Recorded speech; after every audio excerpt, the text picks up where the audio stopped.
was the last time you felt a video game was truly lovable? There are some games that end up being successful simply because everybody loves them.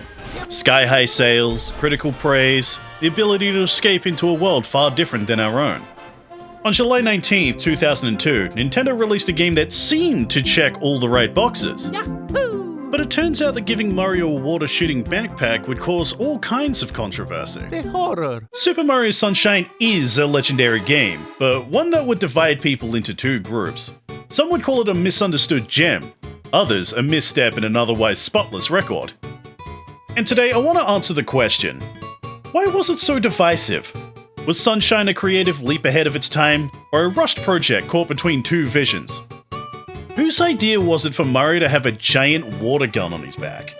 Mario Sunshine was a clash between Nintendo's old guard and new guard, and this conflict shaped everything, from the tone to the mechanics. You see, this isn't just a story about Mario. It's a story about risk, legacy, and what happens when the burning desire for innovation meets the insane pressure of the biggest console release of its time. And where we start is at the end of Super Mario 64. Super Mario 64 was a legendary game met with equally legendary acclaim. After the success of Super Mario 64, it would have been incredibly easy to create Super Mario 64 2 and call it a day. But that's not how Nintendo does things. Rather than rest on their laurels and continue churning out more of the same, the team at Kyoto decided to change things up a bit. Shigeru Miyamoto, Takashi Tezuka, Kenta Usui, and several of the older team who had worked on previous Mario games made up what they considered the Old Guard. Very literally, they were older at the time. They were in the early 50s. Meanwhile, Yoshiaki Koizumi and several of the newer developers made up what was dubbed the New Guard, young faces who were in their 30s.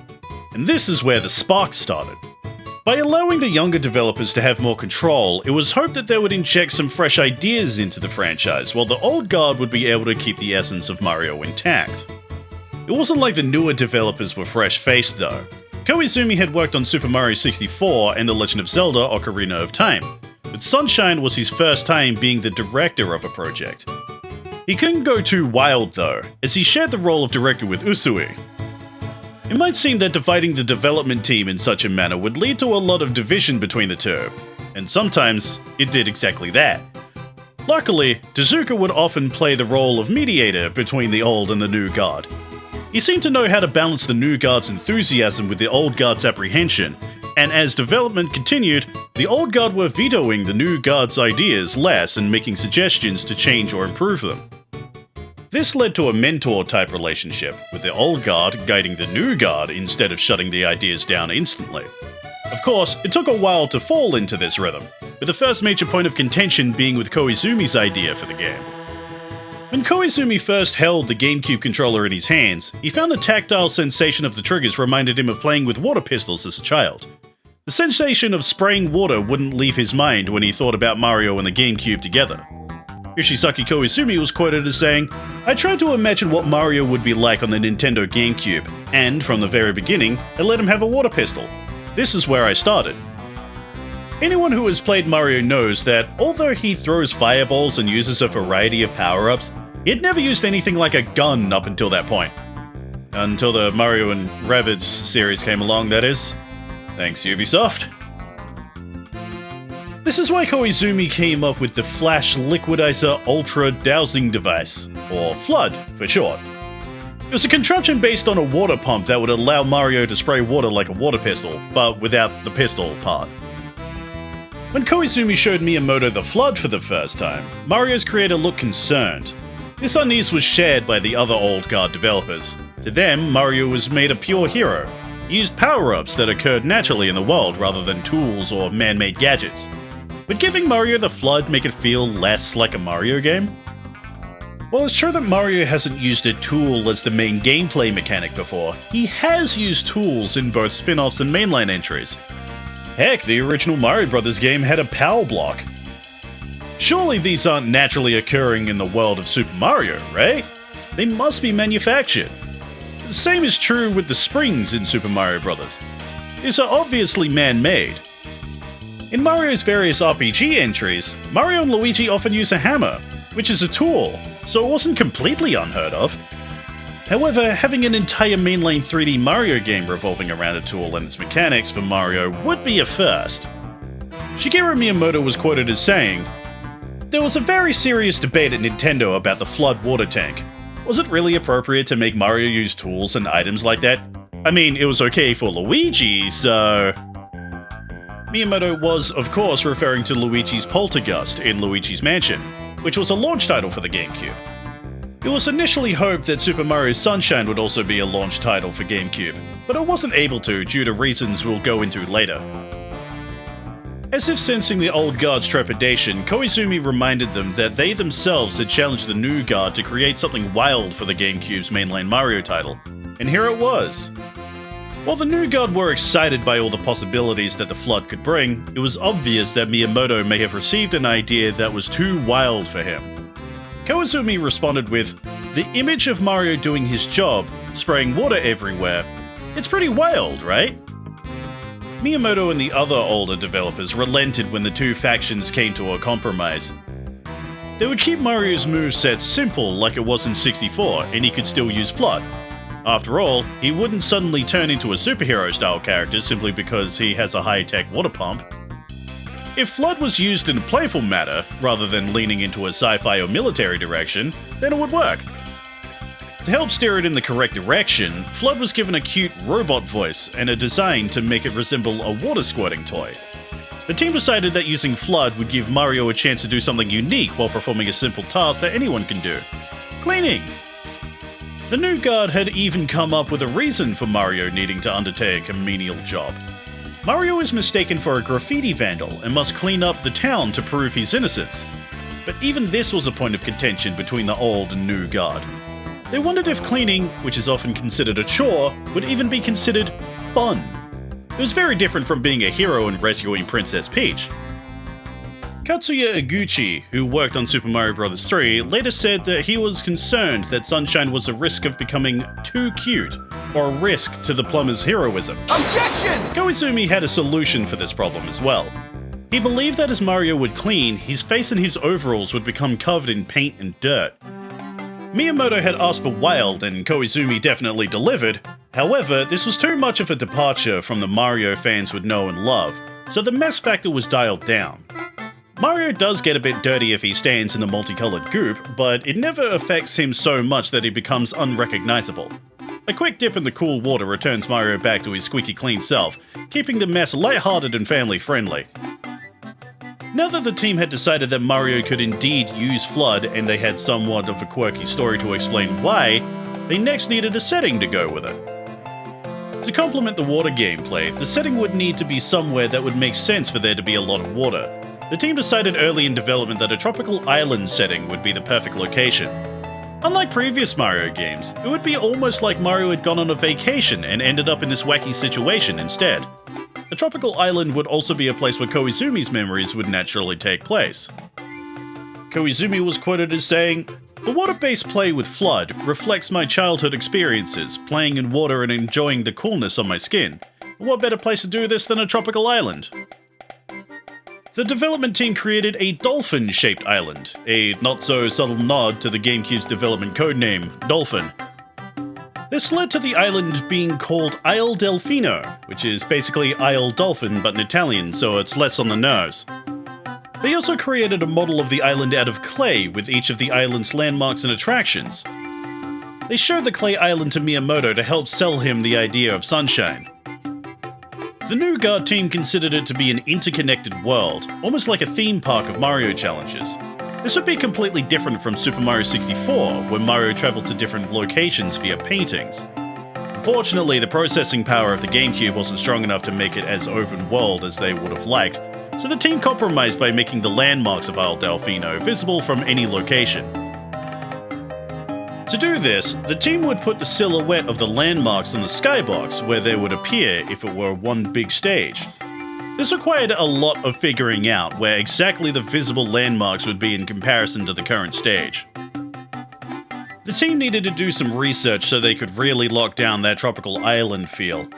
While there were many tropical islands that the team could have chosen, they decided that the warm areas of Spain and Italy would be the perfect inspirations for the game.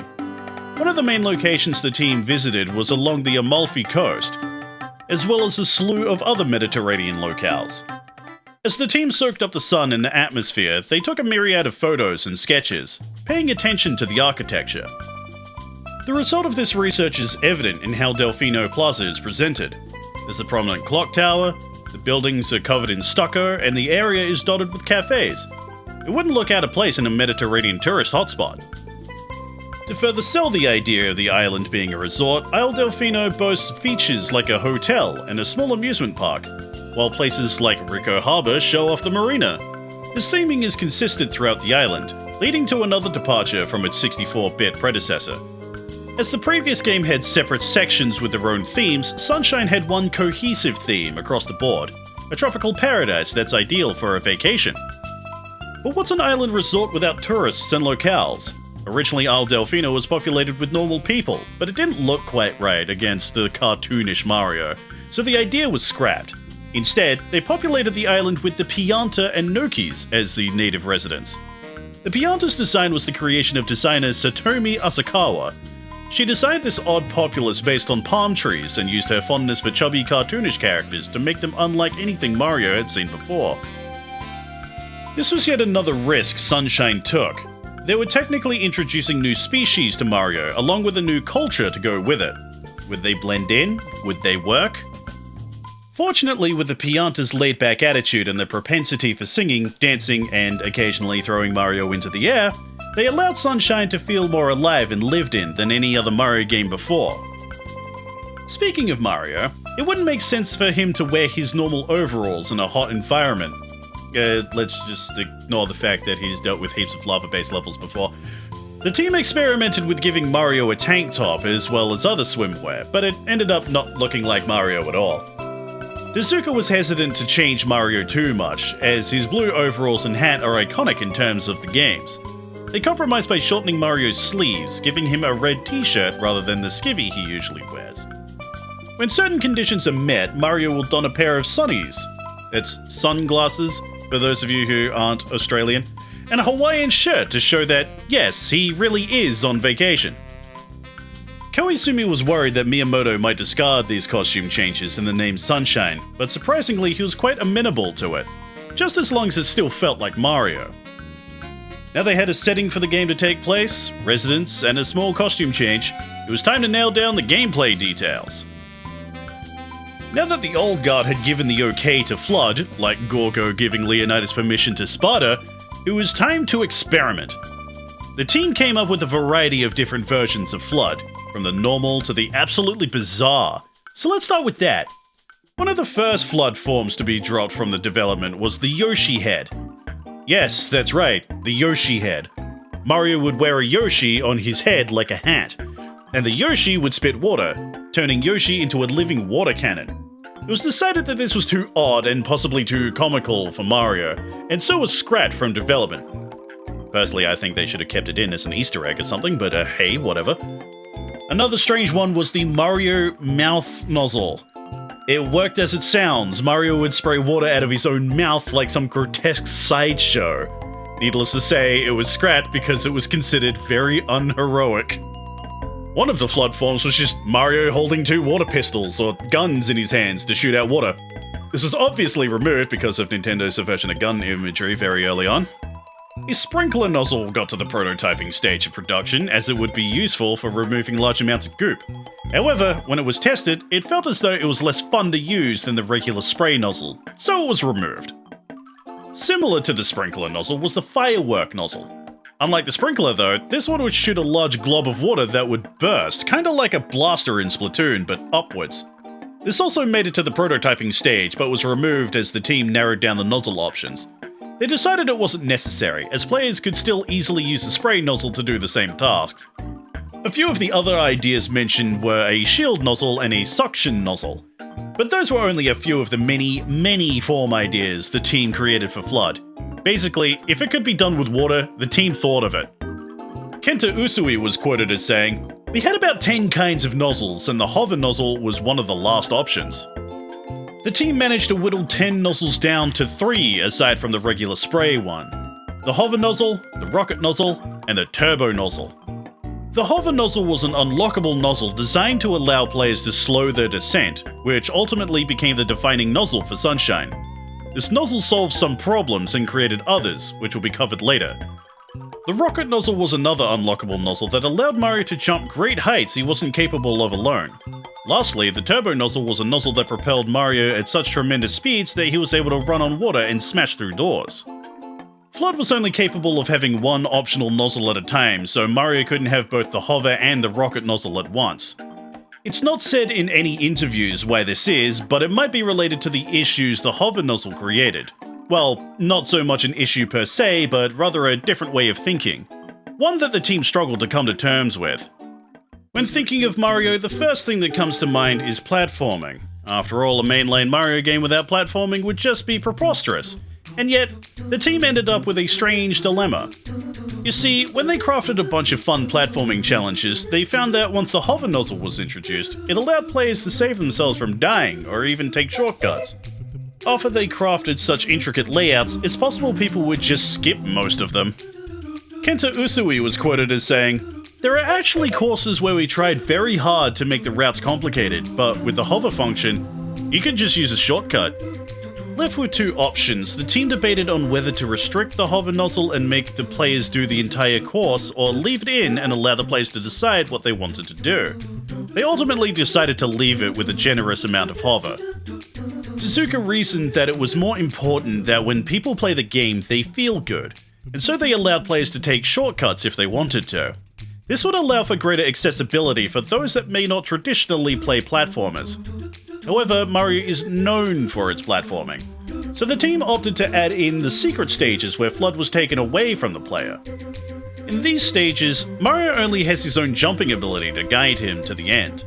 These stages were purposely made to look nothing like the rest of the game. Instead of a tropical paradise, Mario was dropped into a pocket of space that seemed like a giant toy box. Wooden blocks floating in the sky, wooden cogs spin, the background has train tracks, children's drawings and original Super Mario Bros. It feels like someone piled a bunch of toys and now Mario must traverse it. This was all intentional and suggested by members of the Old Guard. With all the new sandbox-style play in Sunshine, it needed to be balanced with some of the more traditional platforming that Mario is well known for. The background track for these stages is an a cappella version of the original Mario theme. It's designed to give off a nostalgic feeling for those who grew up playing Mario games and offer players a challenge. It's almost as if to say, hey, this style of play isn't going anywhere, it's still here. Unfortunately, it seems that these secret levels caused many a fan to break out in a cold sweat from the first do-do-do-do-do-doos. It was an incredibly different feel from the laid-back, tropical vacation happening for the rest of the game. A sun-soaked vacation theme was a deliberate choice, with the setting created first and gameplay built around it. An unusual and risky move for a Mario game. Normally, worlds were designed to highlight Mario's abilities, not stand on their own. If gameplay didn't fit, large parts of the game would need reworking. Still, this approach gave Sunshine a unique identity. The team used fitting tropical elements like beaches, hills, and water to keep the island theme consistent across every stage. One of the first places that the team worked on was Delfino Plaza, the hub world for Super Mario Sunshine. Not only just a place to get to the stages, Koizumi decided to instead turn it into a playground. One that teaches the player how to move Mario and use FLUDD.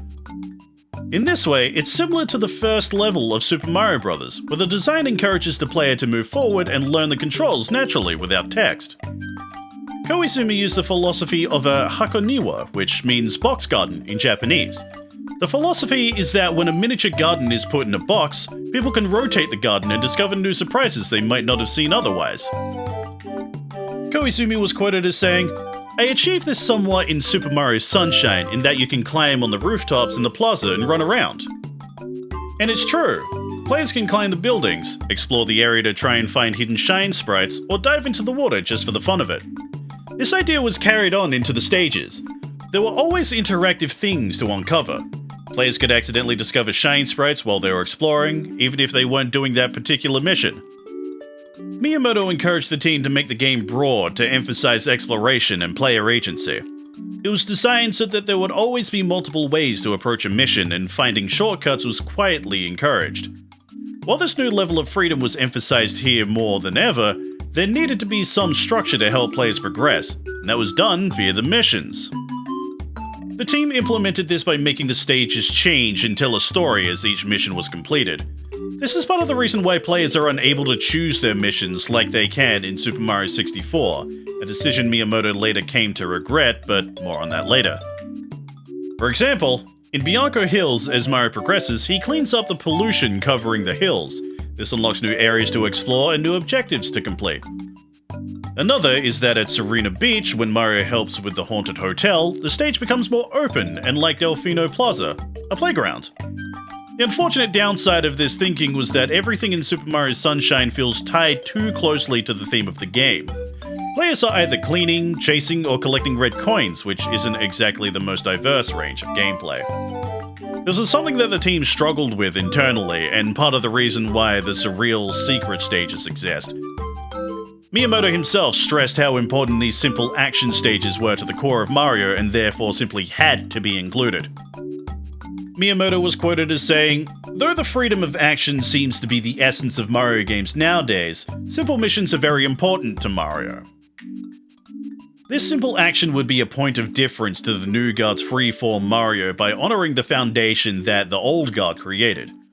This way, both playstyles were able to coexist in the same game and feel united while also being very different. Before it was said that skyboxes lined up so players could see the defining features of Isle Delfino, and we're going to dive into that again for a moment. As powerful as the GameCube was at the time, it was unable to render all of Isle Delfino as one big stage. Ideally, this is what the team wanted, but it just wasn't possible. Instead of each stage existing in a vacuum, the different teams worked on the stages collaborated, often using the clay mold to figure out where landmarks would fall. This was no easy task, as the stages in Sunshine were about 4 times larger than those in Super Mario 64. The team truly wanted people to see landmarks in the distance and be excited to travel to that location, much like how open world games work now. However, this was back in 2002 before the term was widely used. That would be a year later. The downside of making sure that all the stages lined up like pieces of a puzzle was that it was ambitious, and the development had begun in early 2001. The same year as the GameCube's eventual release. It suffered from being rushed to release. In fact, some people believe that the existence of the blue coin missions was proof that the team was under the pump to get the game out. However, this has neither been confirmed nor denied by Nintendo or any of the team members. It is possible that the lack of ability to track the coins collected is indisputable evidence of some kind of crunch. Even so, creating a massive 3D Mario game in only 18 months is an astounding feat. Nintendo was aiming for a summertime release, perfect for the theme of Sunshine, and only gave the translation team a month to translate it into English. Ouch. And Sunshine had fully voiced cutscenes, another first for the Mario series. This was another point of contention between the new and old guard. Something Koizumi wanted to do with Sunshine was to bring in more of a narrative. Rescuing the princess was so last century, so he wanted to change it up. Koizumi had a tone in mind when he wrote the story for Sunshine, wanting it to have humor and slapstick. The old guard were most likely side-eyeing each other when they heard this.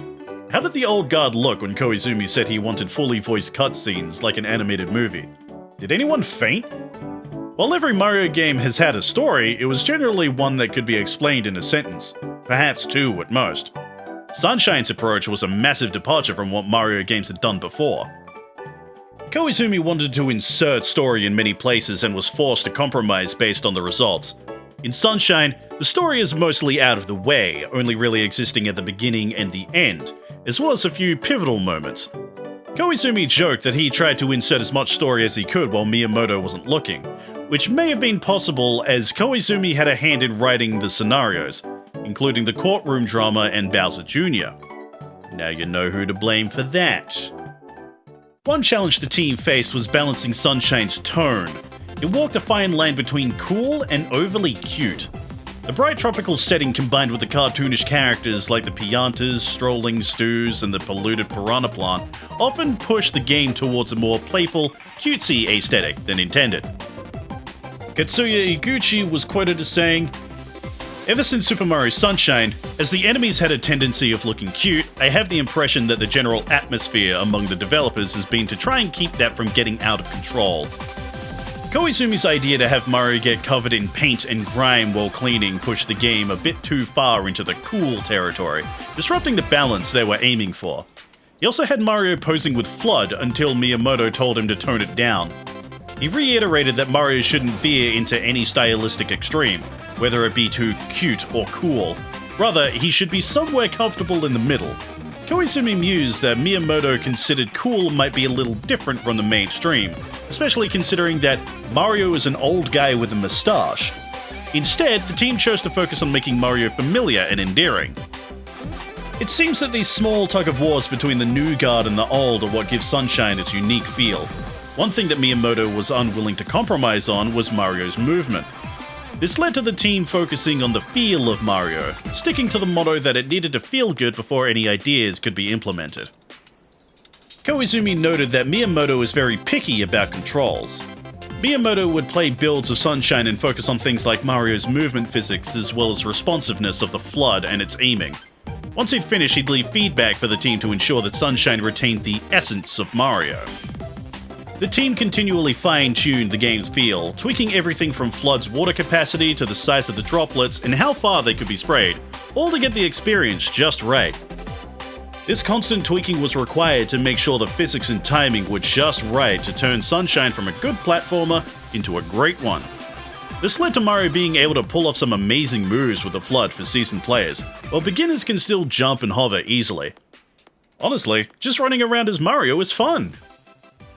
Aside from platforming, another thing Mario is well known for is its music, and Sunshine delivered, but it wasn't without its own decisions. Koji Kondo, the legendary composer behind much of Mario's iconic music, returned to score Sunshine. He was joined by Shinobu Tanaka, known for Animal Crossing and Luigi's Mansion, to help shape the soundtrack for this uniquely quirky game. Before either composer had a chance to start, however, the development team had a request. Even though the game was set on a southern tropical island, it was more European in nature than Latin or Pacific, so the music should naturally reflect that. It's obvious that Koji and co-composer Tanaka took that on board when listening to the Delfino Plaza theme. Guitars and accordions are instruments that would be regularly used in locales around Spain and Italy. By adding a bouncy rhythm to the music, the two composers managed to capture the vacation atmosphere. This was made possible thanks to the improved sound hardware the GameCube featured compared to its console predecessor. The GameCube had the ability to play audio files, but couldn't store many due to its internal capacity. To work around technical limitations, Koji Kondo primarily used MIDI but incorporated real instrument samples where possible, like the guitar and accordion in Delfino Plaza, the saxophone in Gelato Beach, the steel drums throughout the soundtrack. This gave Sunshine's music a richer, crisper sound than Mario 64. As the music had improved through experimentation on Koji's behalf, the sound effects were going to have to be perfect to match. As Sunshine used a lot of water and paint, the audio team had to recreate those sounds for the game. They paid particular focus to the sound of water being expelled from FLUDD and the goop that covers the aisle. Electrified goop crackles while fire-based goop sizzles. These small differences help create a realistic soundscape. On top of all this, Sunshine was the only mainline Mario game to have fully voiced cutscenes. Mario is still mostly a silent protagonist though, making only his usual whoops and yells. Nintendo had Charles Martinet record new sounds to take advantage of the upgraded hardware. In comparison, Bowser had complete sentences to voice in multiple cutscenes. They brought in Scott Burns as his voice actor and gave him a deep, gravelly voice.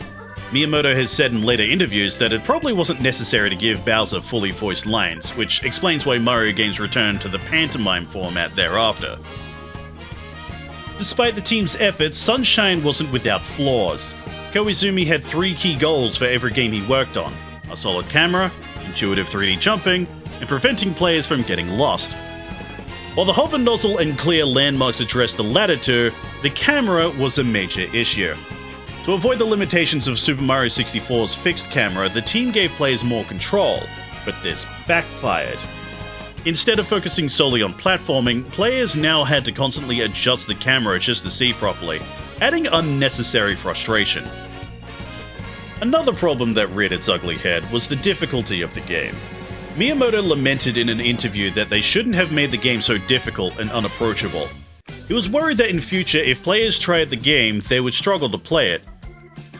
He believed that not allowing players to choose or skip missions like they could in 64 was ultimately the wrong decision.